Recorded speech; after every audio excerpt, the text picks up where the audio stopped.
గౌరవనీయులైన మాజీ ముఖ్యమంత్రి శ్రీ వైఎస్ జగన్ గారికి రామగిరి ఎస్ఐ జి సుధాకర్ యాదవ్ అను నేను విన్నవించుకుంటున్న విన్నపం ఏమనగా, మీరు విమర్శించినట్టుగా, నీ స్టూడెంట్ విమర్శించినట్టుగా మేము ఏ తప్పు పనులు చేయలేదు.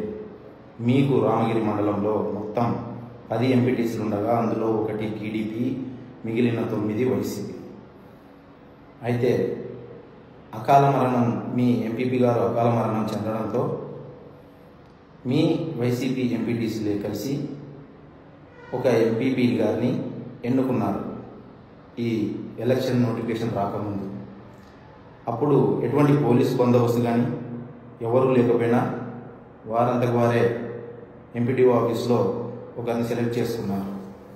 అయితే ఎలక్షన్ నోటిఫికేషన్ రావడంతో ఎంపీపీ ఎన్నిక అనివార్యమైంది.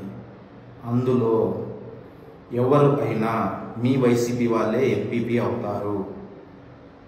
ఎందుకంటే ఇక్కడ ఎంపీపీ మహిళకు రిజర్వ్ చేయబడింది, టీడీపీకి ఒకే ఒక ఎంపీటీసీ ఉంది. మీకు 9 ఉన్నాయి, 9లో ఒకరు అకాల మరణం చెందారు. మరి ఎలా వేరే వాళ్ళు ఎంపీపీ అవుతారు? ఖచ్చితంగా మీ వాళ్ళే కదా ఒకరు అవుతారు. దానికి ఎందుకు మీరు వారి కుటుంబ సభ్యులకు తెలియకుండా ఎక్కడికో తీసుకెళ్ళి చాలా సీక్రెట్గా దాచిపెట్టారు. సరే, దాచిపెట్టారు, పోలీస్ ప్రొటెక్షన్ అడిగారు. మా ఉన్నతాధికారుల ఆదేశాల మేరకు 200 మంది పోలీస్ బలగాలతో ఒక ఎస్పీ గారి పర్యవేక్షణలో 4 డిఎస్పీ స్థాయి అధికారులు, దాదాపు 10 మంది సిఐలు, 15 మంది ఎస్ఐలు బందోబస్తు నిర్వహించారు.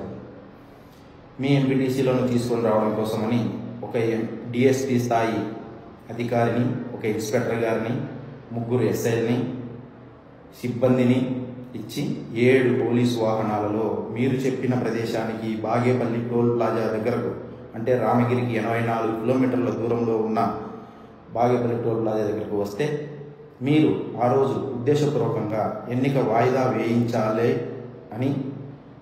వేయాలనే ఉద్దేశంతో మీరు దాదాపు 11 గంటలకు వచ్చి 11 గంటల 21 నిమిషాలకు పోలీసులకు అప్పగించారు.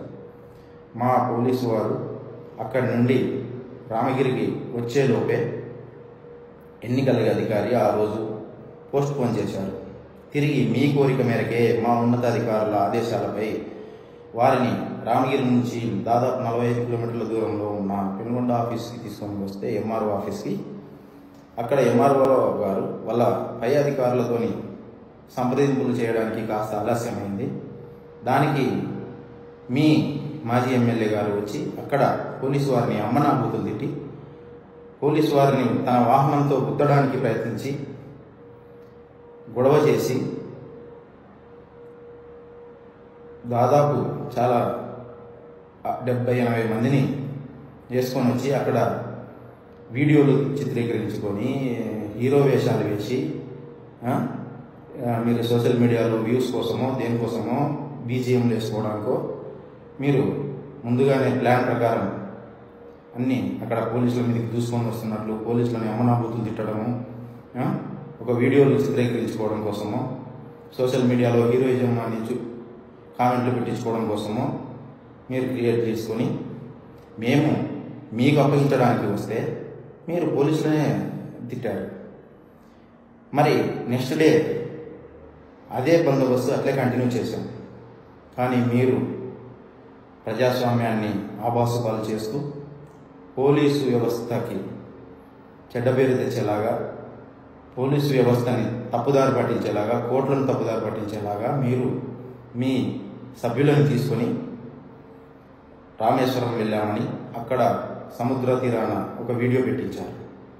అంటే ఇదంతా తతంగం అంతా మీరు ఎంపీపీ ఎన్నిక చేసుకోవాలనో ఇంకోటనో కాదు, కేవలం మీరు ఏదో ప్రజల్లో అశాంతి కలిగించాలి, అలజడులు సృష్టించాలి, ప్రజల్ని, పోలీసుల్ని తప్పుదారి పట్టించాలి, కోర్టులను తప్పుదారి పట్టించాలి. దానికి Ramagiri SI Sudhakar Yadav video call మాట్లాడించాడు, తొక్క మాట్లాడించాడు, తోలు మాట్లాడించాడు అని చెప్పేసి ఏడుస్తూ ఉన్నారు. నేను ఎవరితో ఎందుకు వీడియో కాల్ మాట్లాడించాలి? దానివల్ల ఎవరికి ఏం ఉపయోగం ఉంది? దానివల్ల నో యూజ్, ఎవరికి ఉపయోగం లేదు. ఎవడైనా అందులో మిగిలిన 8 మంది ఎంపీటీసీలలోనే ఒకరు వైసీపీ ఎంపీటీసీలోనే ఒకరు ఎంపీపీ అవుతారు. ఆ విషయం మీకు తెలుసు. కానీ అనవసరమైన మీ రాజకీయ భవిష్యత్తు కోసం చేశారో దేనికోసం చేశారో నాకు తెలియదు. కానీ ఇది మాత్రం తప్పు, ప్రజల్ని తప్పుదారి